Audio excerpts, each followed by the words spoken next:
Assalamualaikum dan salam sejahtera. My name Ahmad Afiz Zufairi bin Muhaimi, ID numbers DEM07211149. Today I want present about safety and security system. A safety and security system is a set of actions, protocol, device and policies designed to protect people's assets and the environment from potential harm, threat or risk. This is the identification, assessment, prevention and prevention of risk so that the environment or process runs safely and is protected.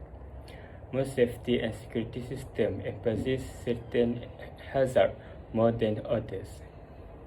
A typical set of categories that need to be protected include the personal security of people in the organization, such as employees, customers or residents, tangible property such as plant, equipment, finished product, cash and securities, and intangible property such as highly classified national security information or proprietary information. Security systems are found in many types of organization, from government agency and industry plant to apartment, building and schools. Large enough organizations may have their own proprietary security system or may purchase security service on contract from specialized security organization. Assalamualaikum and good morning. My name is Muhammad Haris Najmi bin Malaysia. My student ID is DEM07211097. Now I can start my point of the presentation. The importance of security and safety system in any organization. Organization need to security and safety solution for a number of reasons.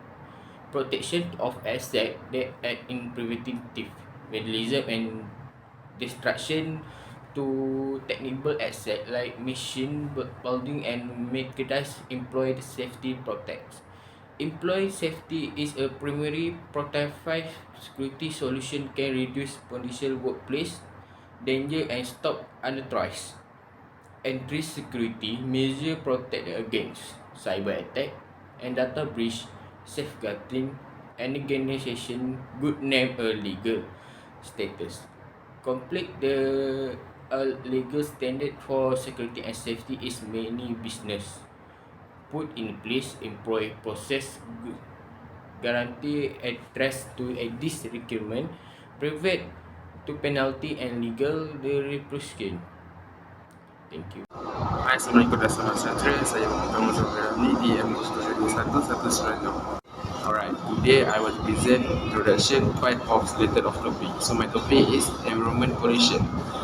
Environmental pollution refers to the release of material or substance that damage the environment, include air, water and land. This pollution can occur through various human activities such as the burning of fossil fuels, the dispose of industrial waste, the use of hazardous chemical and more. As a result of environmental pollution, it can lead to negative effects such as decreased air quality, contaminate drinking water, as well as adverse effect on marine life and environmental ecosystem. This is a serious problem that requires awareness and collective effort to reduce it, protect the environment. At the same time, human actions are irresponsible by throwing garbage everywhere, release industrial waste in the air and other. Environmental pollution is a serious issue that requires constant action to reduce its impact on the environment and human health. Monitoring efforts, compliance with environmental laws, as well as effort to reduce the use of hazardous chemicals are among the important measures to reduce this pollution. Hi, my name is Muhammad Taqiyuddin Mirosman from batch 25A. My ID is DEM07211190. Industrial pollution has increased because of the industry's quick development. Environmental risks resulting from industrial pollution are significant. industry-related environmental pollution is presently the most common type of event. Environmental risks are mostly brought on by human activity. In industrial sector, they do not merely occur. An organism's surroundings are its habitat. There are many different elements in the environment that an organism lives in, such as air, water, land, and so on. These elements are present in the predetermined ratios to produce a livable environment for the organism. Pollution can be defined as any unintended and unwanted alteration in the ratios of this component. The severity of this problem is growing yearly. It is a problem that causes problems in the social, physical, and economic spheres. It is necessary to address the environmental issue that is growing worse every day to eliminate its detrimental impact on both people and the environment. According to Deputy Minister Datuk Sri Huang Tiong Si for Natural Resources, Environment and Climate Change, a total of 29 rivers or 4% of the 672 in the nation were deemed to be contaminated last year. He claimed that the information was based on research done by the Department of the Environment DOE, which discovered that the water quality index for these rivers fell into the category of filthy during that time. The ministry, through the DOE, has implemented a number of steps, including at the enforcement, planning, and study levels, to combat the contamination of these rivers, which is brought on by the discharge of chemical waste, animal husbandry, and mining operations.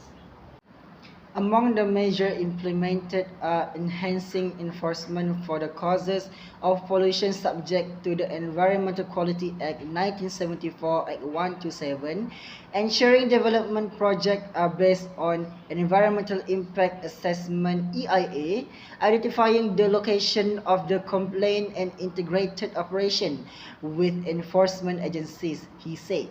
During the question and answer session in the Dewan Rakyat that day, SH Mohamed Puzi, SH Ali BN Pekan asked about the most recent list of contaminated rivers in Malaysia and how strict the ministry is in addressing the problem of river pollution in the nation.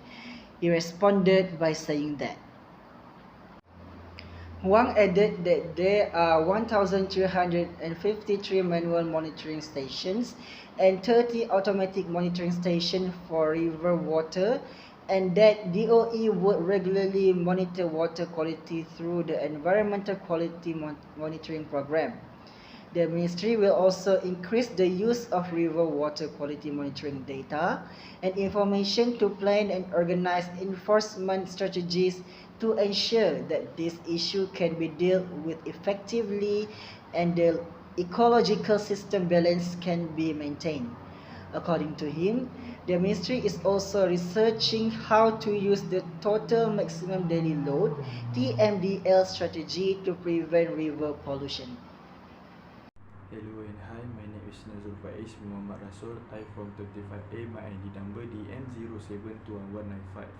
In addition to information and technology, this is so because reducing environmental pollution requires innovation and green technology. Technology pollution must be reduced through cleaner, more efficient means to corporate responsibility to manage their industry to prevent environmental pollution come next because business must contribute to the reduction of intervention pollution. They must take action to lessen the harm that operation cause to the environment. Environmental pollution is a serious problem that negatively affects our planet. There are many lessons that can be learned from it on. One of which is value of environmental awareness because it serves a reminder of the necessity of protecting the environment and the political conception of our action but for human health and the environment. Essentially, is a person essentially to protect the environment because it's up to each person to use technology and innovation to lessen evil effect of the environment. Small lifestyle adjustment like cutting back of plastic issue, recycling and conserving energy can all contribute of environmental protection. Therefore, the role of education and awareness is nurturing society is important not to pollute the environment. This is because education is a key to raising awareness about environmental pollution in school, university and public awareness campaigns are important in raising awareness about the issue. Environmental pollution is a complex issue that requires changing behaviors, aspects of society and industry. This lesson gives a direction and effort to reduce our negative impact on the environment and ensure that all natural has its purpose to future generation. Hi and Assalamualaikum. My name Muhammad Daniel Bihan bin Muhammad. My ID number DEM 08210225. Today I will telling you about the recognition environmental pollution. For the light we had no. For the pollution have the three types. The first one are the air pollution, second one the water pollution, and the third one soil pollution. I will explain about the first one that air pollution. Air pollution is such cause unfiltered factory chimneys, open water burning, and open forest burning. To avoid and increase this air pollution, government need to sue if they have a factory that had filtered at chimneys. For the second one, I will explain about the water pollution. For the water pollution, it causes domestic sewage, solid waste, toxic waste, sediment, and petroleum pollution. All participants needs a less using plastic because if we using much of the plastic, it can be more difficult to remove and safely dispose of. The last one I want to explain about soil pollution. For the soil pollution, it happened because of the result human activity, the winning sector and wasted disposal. To increase or avoid this soil pollution, we had to control mini and industrial pollution, and also government also need to make sure that business are abiding by the rules rather than just passing law and letting them be. That's all that is for me. Thank you so much. Hi and Assalamualaikum. My name is Alif Afnan Friendly and my ID student number is DAM092182. So I'm going to present for the conclusion. In conclusion, all parties must be responsible in keeping the environment clean. This is so because the environment is very important to us. Various big problems can be happen when we don't take care of the environment. Among the effect always occur when the environment is not taken care of is that it can cause serious health problems due to air, food and water pollution. Therefore, as employees, we must do our work correctly and reliably. This pollution issue can also be controlled if all parties work together to take care of it, and the government must enforce law related to the pollution that often occur as a result of industrial activity, such as the Pasir Gudang City Council, which installed smart pole device in 10 hotspot areas such as rivers, industrial areas and communities in district to prevent environmental pollution activity. Pasir Gudang Mayor Datuk Asman Shah Abdul Rahman said smart pole, which function to monitor and detect the pollution activity, is equipped with a device capable of detecting certain parameters such as pH, ammonia and nitrate, and has an alarm that will give a warning if there is pollution. Smartphone also has a closed circuit camera CCTV and not only can detect pollution in water but also air and noise. 10 hotspot locations including Sungai King have installed the device starting November 2020. With good cooperation, we can definitely guarantee that the future of the country will be better and more developed. In addition, we also instill a love for the environment is very young person today. This is important because they are the one who will take care of our country in the future. Finally, humans have exploited natural wealth and the expense of their health and the environment. Effects that often appear quickly are due to human activity over hundreds or thousands of years. Therefore, if we want to survive and continue our life on earth, then we need to take the right step. This step will help secure our future and future generations.